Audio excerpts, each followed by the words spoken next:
2017 besluit die 80-jarige Julia Albu om in haar 20 jaar oue Conquest te klim en deur Afrika te ry tot by haar dogter in Londen.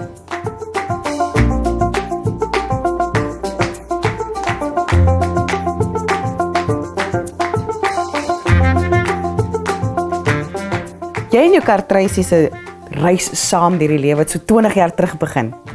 In Killarney, there she was, standing in the window, and I said that there was just a communication between us. Tracy and I just knew that we'd get on, we'd get there. She, of course, had to have a lot of dolling up because I wasn't going to travel in Draylon. I mean, that's dreadful. Tracy moes omgebou word vir hierdie uitdaging en selfs die spaarwiel is herstoffeer. Wat het jou familie gedink? My whole family was absolutely horrified and said, this is ridiculous.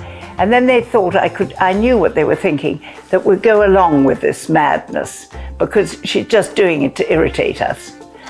Well, then when they saw that I was absolutely serious, my family were incredible. So hierdie reis, het dit vir jou onderstreep dat jy Afrikaan is of het dit daai bewusmaking wakker gemaak in jou? Woke it. I am an African. I mean, I'm born, bred and brought up here, and this is my country. I can't understand why people are terrified of Africa. I think Africa is the most hospitable. The people are wonderful, they're helpful, they'll rush to anything. When you get to Europe, now that's different. Nobody's interested. They don't care a damn. Wat was die beste oomblik van jou reis? I think Ethiopia, you're like walking into the Bible. It is so biblical. The people, there's a gentleness, a quietness about them, which is unlike, in fact, anywhere else. Malawi is wonderful. The people are wonderful. It's poor beyond belief. But I tell you what, they are caring and there's nothing they won't do for you. And we don't give people the opportunity to show that they're wonderful. And I'm a great believer. Wherever I go with an absolute smile. And you don't have a problem. Was jy ooit bang? I found that the only time, I was on my own when I slept at the border from the Sudan into Egypt. And I was totally on my own, and I had to sleep in the cafeteria. And I slept there with 7 Egyptians. And at 10 o'clock at night, I felt a tap on my shoulder. I thought, oh my God, they're either going to murder me or what. Not a bit. Would I like coffee? Julia onthou eie soortige kos as van haar spesiaalste ervarings.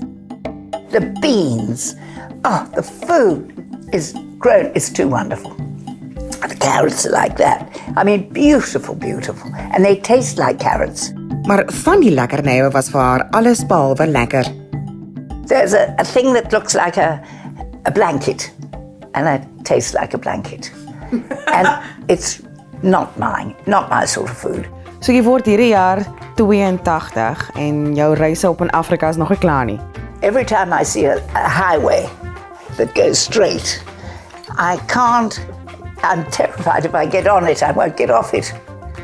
It's hard, because once you've travelled, you don't want to stop. I plan next year, I want to do the other side of Africa, going the other way. And, that they say is impossible, but nothing's impossible. Sjoe, sy is 'n dapper vrou.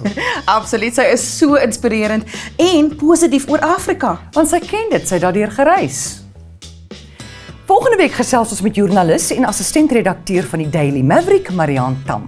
Ons praat ook oor die moets en moenies van 'n huis met ander deel en kuier by 'n rehabilitasiesentrum vir aasvoëls. Gaan besoek gerus ons webtuiste, veranderdinge.co.za en volg ons op Facebook en Twitter. Sien julle volgende week. Mooi bly tot dan.